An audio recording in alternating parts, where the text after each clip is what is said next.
What's up, everyone? This is Greg Duran and welcome back to my YouTube channel. And today's video, guys, discuss natin yung apat na requirements sa paggawa ng professional driver's license. Okay? So ito na yung apat na requirements, guys, that you need to secure before you go to the LTO office. Okay?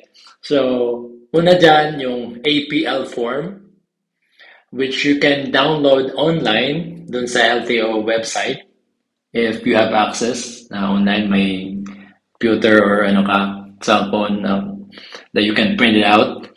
Then, pwede rin, doon na rin din mismo sa LTO office. Bibigyan ka ng form, pero dapat kumpleto rin yung tatlong requirements mo bago ka bigyan ng form. Okay? So, fill out mo lang dyan yung usual information na bibigay mo. Then, pasa mo na kasama yung tatlong requirements. Okay? So, yung pangalawang requirement, guys, is yung original copy ng yung non-professional driver's license. Okay? Yung card or ID. Pero may nagtanong sa akin, paano if yung sa kanyang non-professional license niya is papel pa lang. So may times kasi na nag-release lang ng papel si LTO, yung wala pang available na card. Which is ganun din actually sa akin, pinalaminate ko pa nga eh. So dalhin nyo rin yan. Ang gagawin nila dyan is pakukuhain muna kayo ng card. So, before mag-proceed doon sa professional driver's license process. So, yun, pinakuha muna ako. Mga 30 minutes lang siguro nakuha ko na. Then, nag-proceed na agad ako sa professional driver's license. So, yun guys, dalhin nyo yan kasi kailangan nilang i-verify yan. No? So, yun guys, yung pangatlong requirements is yung medical certificate. So guys, may nagtanong din sa akin sa previous video kung saan pwede mag-medical. So, kahit saan naman, no, kahit saan clinic, basta accredited siya by LTO. And I'm pretty sure kung may LTO office sa inyo, may kalapit talaga yung mga clinic na accredited sa LTO. So, doon ka, pwede ka doon. Nabayaran ko sa akin is 500 pesos. I think valid siya for 5 months or 6 months. Hindi ko sure. Balikan ko kayo dyan. So, yun. Mabilis lang yun. At ang pang-apat na requirements, guys, maraming nagtatanong dito at critical to kasi may mga senaryo kasi na paano pag wala silang TIN number, unemployed, estudyante pa lang sila, ganun. So, yun guys, kailangan nyo talaga ng TIA number, guys. So, TIN number. Okay? So, unang senaryo muna tayo kung nawala yung TIN ID nyo. So, katulad ko, nawala sa akin. So, ang ginawa ko is, meron pa akong form na 1902 form ata yun.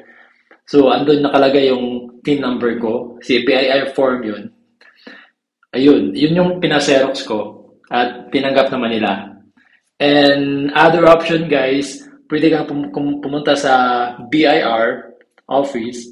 Kumuha ka ng TIN verification slip. So, bigyan ka nila nun. At libre daw yun, sabi ng taga-LTO. So, yun yung option ko. Pero, buti na lang may nakasave akong form dun sa cellphone ko. So, yun guys, pwede nyo gawin dyan. Pakita ko yung slip, verification slip dyan. So, pangalawang scenario guys, like wala kayong mga TIN number, unemployed, or estudyante. So, kailangan talaga tayo ng TIN guys, no? Kasi, having a professional driver's license is pwede natin gamitin yan panghanap buhay or you can earn money.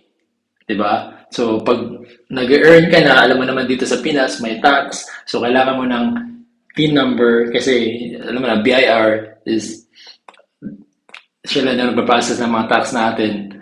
So, yun, kailangan tagalan natin yan. Kung wala ka pa, kailangan mong kumuha.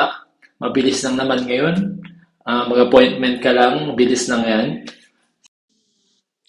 So yun guys, thank you for watching. If you have questions guys, kung may tanong kayo, clarification, comment nyo lang guys. Replyan ko yan pag may time ako. And ito pala yung professional driver's license ko na nakuha ko na A@B ang code ko dyan. So guys, good luck on your exam. Kompletuhin nyo na requirements. As soon as possible, magpa-professional na kayo guys para magamit nyo na for earning money. Okay? And again, thank you for watching guys. Hope you like and subscribe. Ingat kayong lahat and ride safe. Bye!